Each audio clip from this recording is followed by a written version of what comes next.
So this talk is about the interpreter pattern. You can use it to make your Scala programs more modular and easier to maintain. I'll go through all the details as we go. Has anyone heard of free monads? Show of hands, please. Okay, good. Tagless Final? Okay, so we'll get to that. Those are parts of the interpreter pattern, and we compose them from some simpler concepts. So let's see. This talk is largely the work of Dave Grinnell, who gave the talk in Berlin with some of my own modifications. So you can give positive feedback to me, and critiques you can send to Dave. All right. So show of hands, who knows cats? Anyone? Anyone? Okay. Cats. Okay, good. All right. And for the rest of you, that's a cat. All right. So a cat is an inert creature. As you know, cats don't prepare their own food, but they do eat. So they just indicate their need for food to their handlers or their staff. And then it's the staff's responsibility to interpret the need and carry out the actions to address the problem. And when you do, crisis is averted and the cat is well fed and looks very relaxed. Okay. So Scala. Scala is a general purpose programming language. That means that you can do all kinds of things with it. For this talk, I'm going to confine what we mean by a program a little bit. So for this, we're going to say that a program is a block of code that computes a result.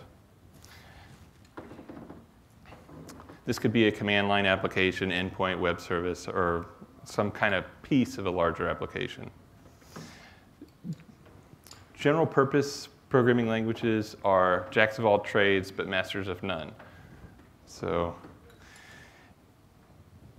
a typical program has, incorporates a lot of implementation details, and these details clutter the program, making it harder to read and to reason about. So one way of getting rid of the details is to create a higher level domain-specific language that is tailored to the particular type of problem. So you create this domain-specific language. It's tailored and confined to your problem domain. We choose a set of atomic steps to hide the implementation details and make the code easier to read. The drawback is that a DSL has no compiler and no runtime environment. So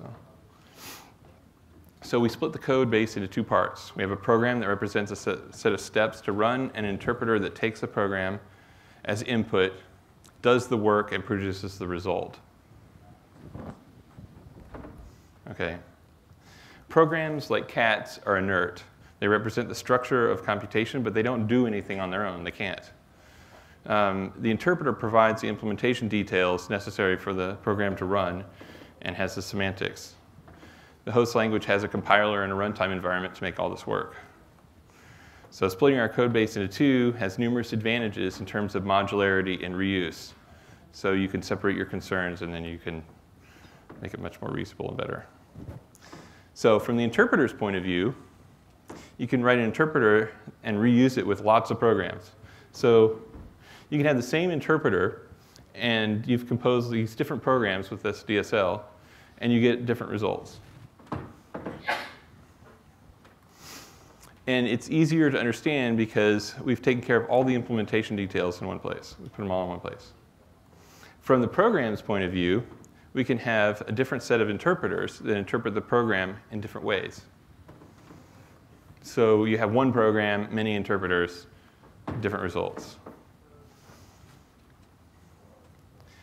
So we can create interpreters that produce different kinds of results. Like you could have something that does PrettyPrinting. You could explain the results as you run through them. You can do other things as well. Another thing you could do is to abstract over effects. For example, you could write an asynchronous interpreter that runs branches in parallel. You can also abstract over monads, which I mean, doobies, connection IO, and so forth. Finally, we can write interpreters that consume one program and produce output of another program, which would be a compiler, essentially, even though that would be more complicated. So the interpreter pattern has numerous benefits for modularity and reuse. You get these, reuse of interpreters, multiple interpreters, abstraction over effects. These are the things you kind of get for free when you do this. If you want inspection, rewriting, and compiling programs, there's going to be a little bit of extra work to make that happen, but we'll see that later. There's a couple of big approaches to defining DSLs, and we'll go through each of them in the talk. Okay.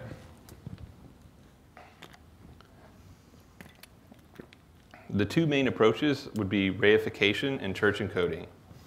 So reification is modeling the program as data, and church encoding is an alternative to reification. And we represent the program as a sequence of abstract method calls. Okay. If we look at various ways of refining, of refied DSLs, we eventually end up finding the free monad. So reification to free. So that's where if you've heard of free monad and you want to see how that applies to interpreter pattern, then that's the reification where we model programs as data. If you look at church encoding, where you have the abstract method calls, then that leads us down the route of Tagless Final. That's how we implement Tagless Final.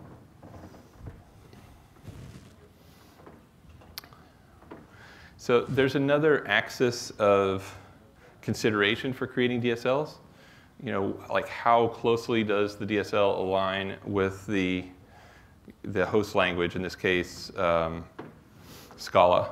So there's advantages to each. So at one end of the spectrum, you have Standalone, which is completely custom, independent of the host language, or you can have it be embedded, which aligns with the host language, reuses the host language features. So you probably want something along the lines of the embedded style so that you can reuse the semantics of the host language, unless you have a need to be completely standalone. And if you do, then you would know why, and then you would pay the penalty of writing all of the semantics yourself. Okay, so we're going to go through various types of DSL encodings. So we're going to do the reified first. So the hello world of DSL is always a calculator. So we're going to start with that. So we're going to do addition and multiplication like this. It's a good starting point. So let's figure out how we can represent programs this way in Scala. Simplest representation is to wrap it in an expression and a function. So here we have a program. And it works as a program because it represents what we want to do, but it doesn't actually do anything. You have to call it in order to make a function execute. But rather than call a function directly, we're going to create an interpreter to run them. So we have created an interpreter, and we execute the program. So does anyone see anything that might be wrong with this at all? All right. There's not very much that we can do with this evaluation. This interpreter, the program takes nothing and returns an int. And so the only interpreter we can do is take a program that takes a null value, or it takes nothing and then returns an int. And so there's not much that we can reason about. We can't look inside the program, the function, to see what's happening. It's opaque. And then to execute it, to evaluate this program, the only thing that we can do is just execute the function. So it's not great. Okay, so here's one candidate encoding. It's a program, it's an expression, has 3 concrete things. So we've got this sealed trait, and we have the literal and an addition and multiplication. And so we need the literal so that we can have the values. We need the addition so that we can add together the 2 expressions. And we have the multiplication so that we can multiply the 2 expressions. And you can see they are all expressions because these case classes all extend the expression trait. So we have defined this as data. Okay. So with this DSL, we can represent the same steps that we saw before, where we had just, like 1 plus 3 and multiplied it out. We've just written it out with the expressions. So we have like multiplication, addition, and the literals in place. So we have the literal 1, literal 2, add them all together. So now we have a program that's a little better. Let's see. So the program represents the same calculation as the Scala function we had before, but we can no longer run it directly. To run it, we need to introduce an interpreter. Because the expression is an algebraic data type with a fixed set of subtypes, it's easy to implement eval using pattern matching. So that's what we've done. So we can see with the interpreter, which is the eval method, we're pattern matching on the expression, and then we have the case class and it exits this way, and then we actually execute it at the bottom, where we take the eval and then take the program as a parameter and execute it and get a result. So there's lots of benefits in terms of modularity.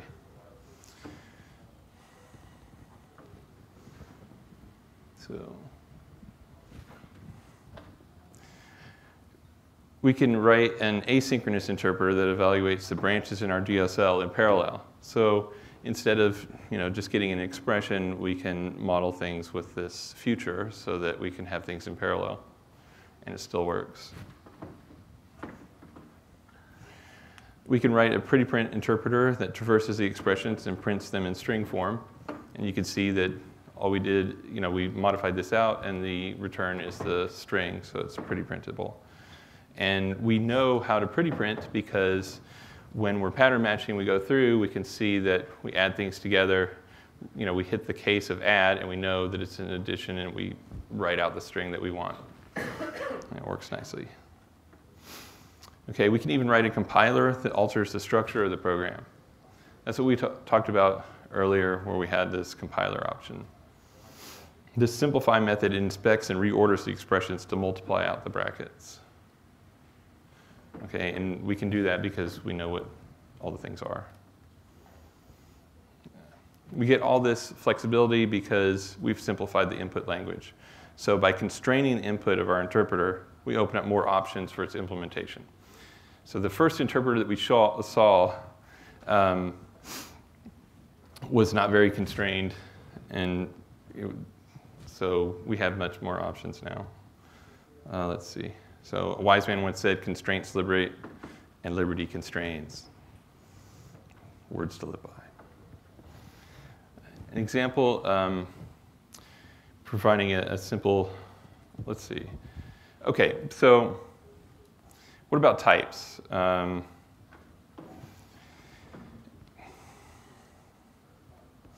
If things get more complicated, then you probably want types. Let's see this by seeing an untyped DSL.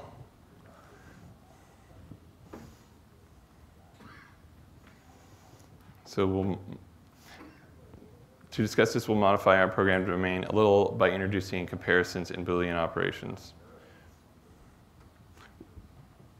So we have integers and Booleans here.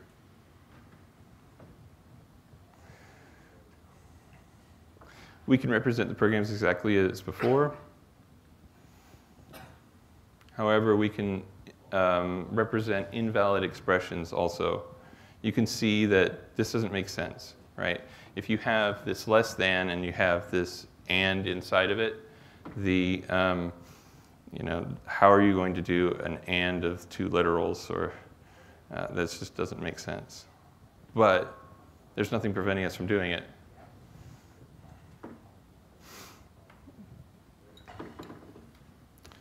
So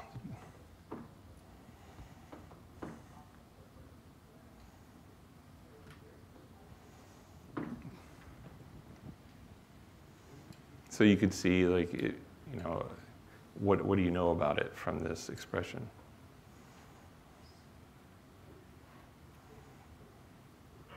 You can pattern match through. Now, if you get type errors, you might want to handle the type errors with an either, or you might want to handle the errors with an either, and you could do that. We could invent some error type here other than either, but at least we're capturing it. Add some more structure.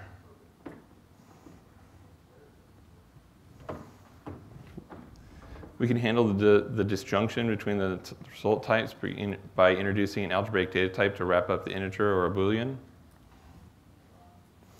The value of some type of expression is either an int value or a Boolean value.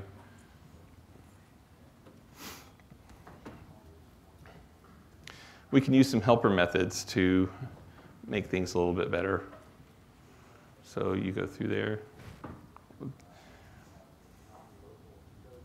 There's a complete implementation that's provided where you could see all this stuff out, but you probably want the helper methods if you want to get to pull out the value for the correct type.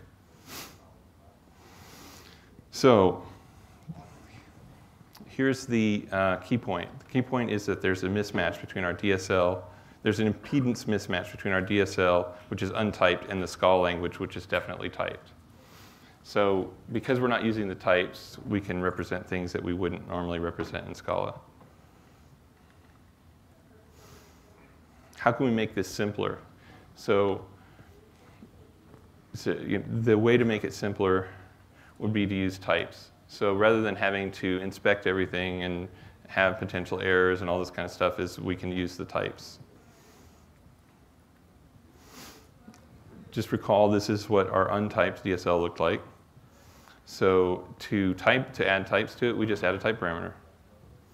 So we have this parameter A.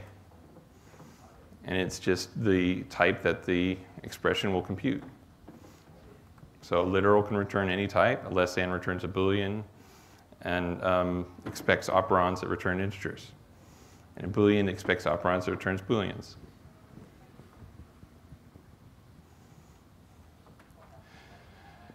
So the good thing is that a typed DSL allows us to express and valid programs with exactly the same syntax as the untyped DSL, but it protects us because it has the types. The Scala compiler is checking the result types whenever we need an expression. It makes it impossible for us to represent them with proper code. It won't compile if we have a type error. So that's good.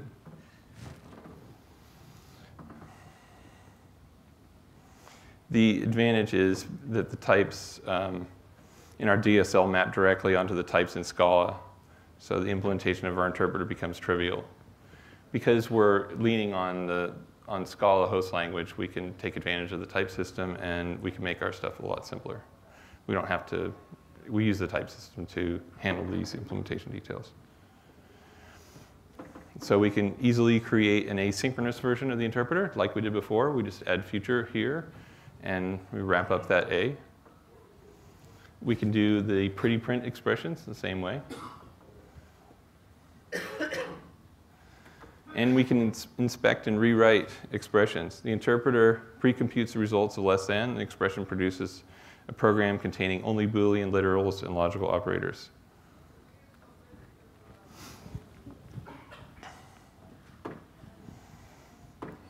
So the deeper that we embed our DSL in the host language, the simpler the interpreter is. Because if you look at the opposite way, the farther that we move it from the host language, then the more semantics that we have to provide in the interpreter ourselves. So if you want it to be simpler and your semantics align with Scala, then there's no reason not to have it be closer to Scala, make it more deeply embedded. Okay, so ordering. We had an implicit ordering in our original design. So when we did it before, because of the host language, we interpreted our less than and we evaluated from the left-hand side before the right. It was trivial in this particular demo DSL, but in more complex problem domains, then you probably want to give someone the ability to have explicit ordering. So I'm sure you can imagine somewhere where having explicit ordering would be important. Oh, I gave away this. So okay. Imagine that you didn't see that, okay? So how would we, in a functional programming language, model explicit ordering? Okay, monads. All right, monads, we got it. That's good. So let's make our DSL monadic. So here's the type DSL from before. And we're going to add another one in here to be able to sequence using monads. We're going to create a flat map. So it's maybe not going to be a perfect monad, but it's going to work for us. So yeah.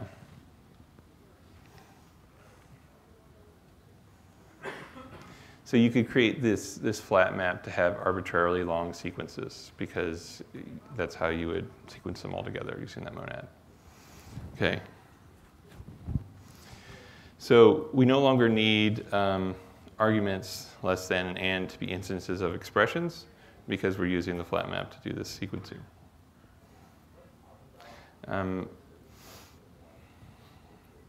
So here, let me show you this. So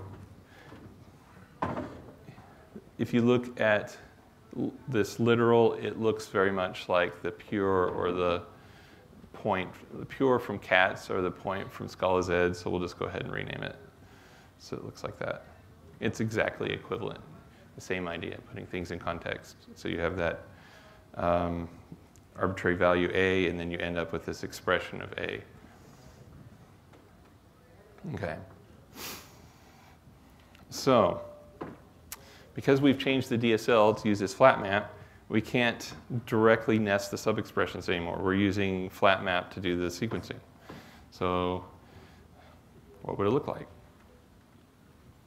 It would look great like that. All right? Okay.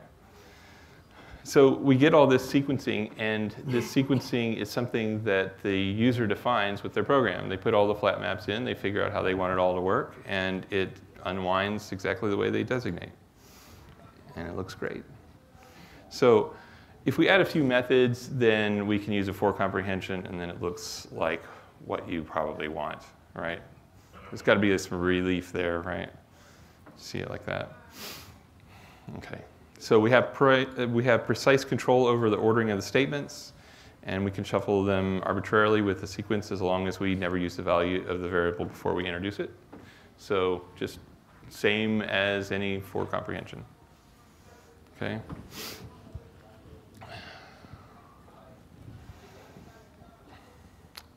So the flat map does what we expect. It interprets the first step of A, and then it passes the result to the function which we've named fn here to calculate the second step, and then it interprets the second step and returns the result.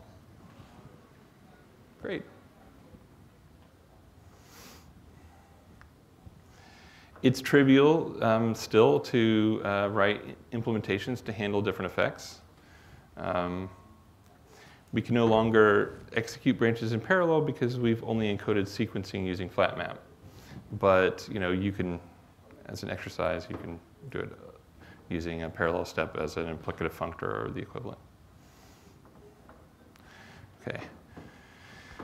One big negative consequence to flat map is that we lose the ability to perform certain types of inspections. So before,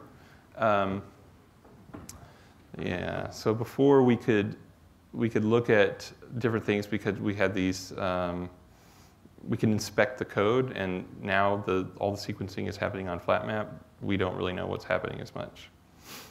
It's no longer possible to pretty print our code because we don't have the same ability to know what to print. Okay. And the same problem occurs with compilers like Simplify. They're difficult to implement because everything is now like this is sequenced with flat map instead of being able to see what's behind it. So the big take home here is that introducing a monadic step has two effects. It makes our DSL much more general and powerful, and in a lot of ways more useful, but with that increased generality, we've restricted or reduced our ability to inspect what's going on, and so we lose some ability to do things like we showed that you can't do the pretty printing anymore, and you can't do the compiler anymore, and those kinds of things because you just don't have the inspectability to be able to see what to put. Okay, so here's the question. Do we have to implement flat map ourselves? I mean, would we write that ourselves you're writing your application, you're gonna just go ahead and write flat map? Anybody? I mean, you could, we just did it, but the answer is no. We can use free monad because why not? That's what it's for. The idea of free is that it provides an abstract flat map and pure constructs. So we don't have to create our own flat map. We don't have to create our own pure. We don't have to make sure that they follow the laws the same way. It's already provided for us. So long as we implement them properly, then we can just inject our own steps into the constructs and we're good. Okay. So let's rewrite the code using free monad. So we've got this expression. It looks, largely the same. Let's see. We'll start by separating our DSL into two, the individual steps, and the pure and flat map. That'll become part of the monad. By separating it out, it makes it a little bit easier to see, I think. Okay. We'll rename the steps expression algebra. Since it's an algebra, that's kind of like the common terminology for this. And we'll rename the monadic part to expression monad so that we can also designate this is the monadic part. Okay. Let's see, we'll need a new type of expression monad to wrap up the expression algebra in cats. This is called suspend, so we'll introduce this as well. So we have this the suspend that has the value in here, extends expression monad. Okay, let's see. This is hard-coded to the expression algebra, but we can generalize it to any algebra with any sets of steps in it if we want. So, oops. Okay. We'll introduce a second type parameter f that's a single type argument like expression algebra does. Suspend now wraps up this f as an instance of the algebra, so that works the same way as it did before. We can combine this with expression algebra and end up with a DSL that represents our program like this. Okay. This is almost the same as the monadic expression that we had before, except for the instances of left and is wrapped in suspend. So we still have this nice flat map thing here. And we add a bit more syntax, and with for comprehension, the structure of the program becomes clear. And the difference being that you could see the pure bits there.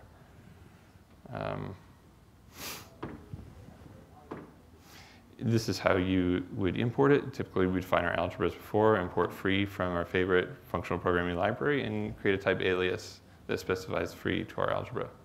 So you get the free, and then you specify how you're using it. Okay. So smart constructors. So we then write a set of helper methods called smart constructors that produce an instance of any given term in our algebra pre-wrapped in a suspend. So the smart constructors just give you the ability to have a little more control. With these helpers and programs looks a little simpler, but what about the interpreter? The interpreter is split into two sets of codes. The code to interpret the pure, suspend, and flat map, and the code to interpret the instances of the algebra. The first of these is provided for free. Okay, here's how we do it. So the technical name for this is a natural transformation, which is a little bit beyond what we're covering right now, but we can go over it after if you'd like. The important part is that the apply method in the middle, which transforms an instance of the expression algebra into an instance of some other monad. In this case, we're showing it with future. Okay. So once we've defined our natural transformation, we can pass it on to a method called fold map on free that handles the interpretation of pure, suspend, and flat map. And if you've used, has anyone used fold map before? Yes, okay. All right. So if you want to interpret a plain value rather than a value wrapped in a monad, we can use this thing called identity, the identity monad, which takes plain values and makes them look like monads. So that's what you would do. If you don't know how this works, don't worry about it. We can talk after. The key take-home point about free is that it factors out the sequencing aspects of our programs. It allows us to plug in implementations of the individual steps. It's kind of what you were wanting to do before, and now instead of implementing your own flat map and stuff, you get it for free with implementing the free monad. Okay. Let's see.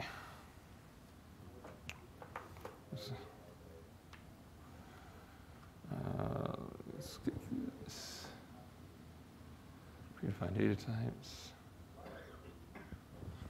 Okay, so there's the one drawback from using, one of the drawbacks of using a free monad is all the extra boilerplate. So we went through some extra steps we went through a lot of steps anyway when we were implementing free monad with the natural transformation bit in particular. There are some libraries that get rid of the boilerplate a little bit. You implement the library and some of the boilerplate is given to you for free. And you can use that. Freestyle is one example. I think there's another one called Freak. But there are other options. So that's all I wanted to look at for the reified encodings because we got all the way to free monad, so we're good. So now let's talk about church encodings. So with church encodings, we represent expressions, with reification, we represented programs as data. With church encodings, we represent programs as a sequence of abstract method calls. So it's strictly equivalent. It's just the way that we implement it is different. So, and we can even convert back and forth between them. So you may have situations where you want to do that, and it works fine. Okay. We're going to look at some examples of church encoding. We'll start with a simple example that shows a correlation with reification. And then we'll end up with Tagless Final at the end, so you can see that. Okay. Okay. With church encoding, any sum type can be converted to an object with a method for its sum type. Oops. Compare the two versions of DSL that we for equivalence. So we had, here's data, and here is a church encoded version where we have methods. So data, methods. Our sealed trait becomes an object. We've renamed the object slightly to avoid confusion. Each case class becomes a method, and each field becomes a parameter. So it's just methods. So it's also a little bit more comfortable probably for some, if you've come from an imperative programming language, then you probably are more comfortable seeing the methods instead of the data. Okay. We build the program by taking an instance of our DSL as a parameter and running various methods from the DSL in a program-specific order. So, similar. We've taken the DSL, and then we've imported it, and we pulled in all the details, and that's how we sequence the stuff together. We give the steps meaning by creating a concrete instance of the DSL.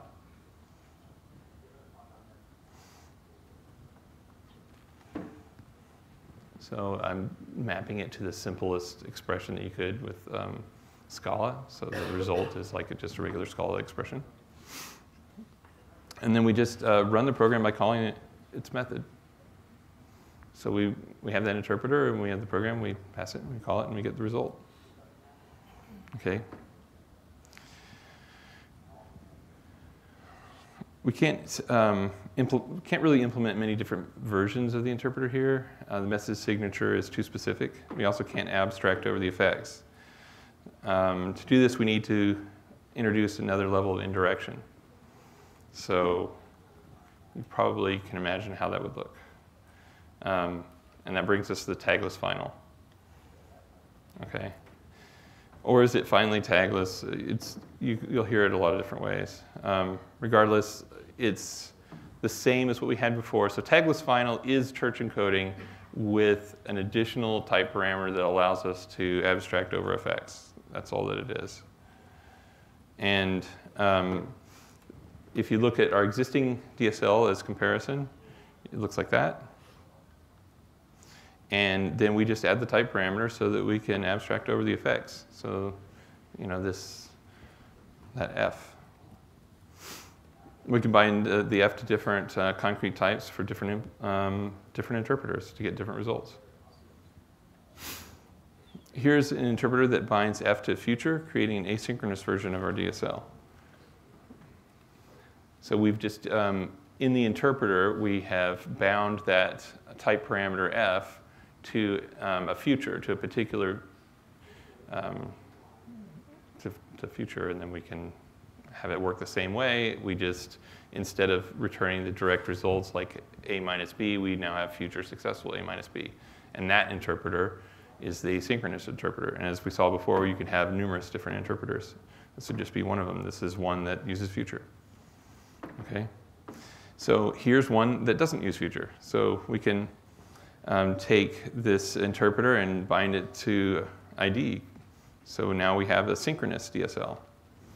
So I think of this in terms of, you know, maybe you have an interpreter that you run in production with future, and maybe you have an interpreter that you use for testing that you don't want the asynchronous behavior, so you only want to test what you're doing instead of, you know, what you're doing with the concurrency bit in there, the added complication. But I'm sure you can imagine like a bunch of different things. Like maybe you want to test out different effects and see how they react in your particular environment. And you can totally do this because you just implement different interpreters with different effects. You just bind them to the different effects. So when we create a program, we still pass an interpreter as a parameter, as we did before. But we also have to pass the constraints to give us more functionality in F. Here we're passing a monad F, which allows us to map and flat map in our program as well as call the methods of the DSL. So we want to be able to do 4 comprehensions so that we can have nice code that looks like this. So we need the monad, so we grab the implicit monad, and we still pull in our DSL and still pull in all the details of the DSL, and it all just works. Okay?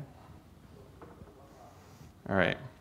So we can call our program, we bind F to a particular type. As long as there's an interpreter and a monad instance for that type, our program will run. And we get a result. You can see the proof there of that comment. All right, passing a different interpreter gives us the same result wrapped in a different effect as we expected before.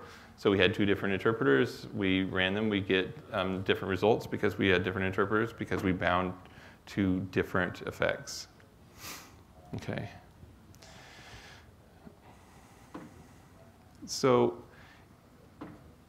if you look at the hassle that we had of combining DSLs with free, and I did kind of gloss over it a little bit, you know, it's interesting to note that combining the DSLs in Tagless Final is trivial.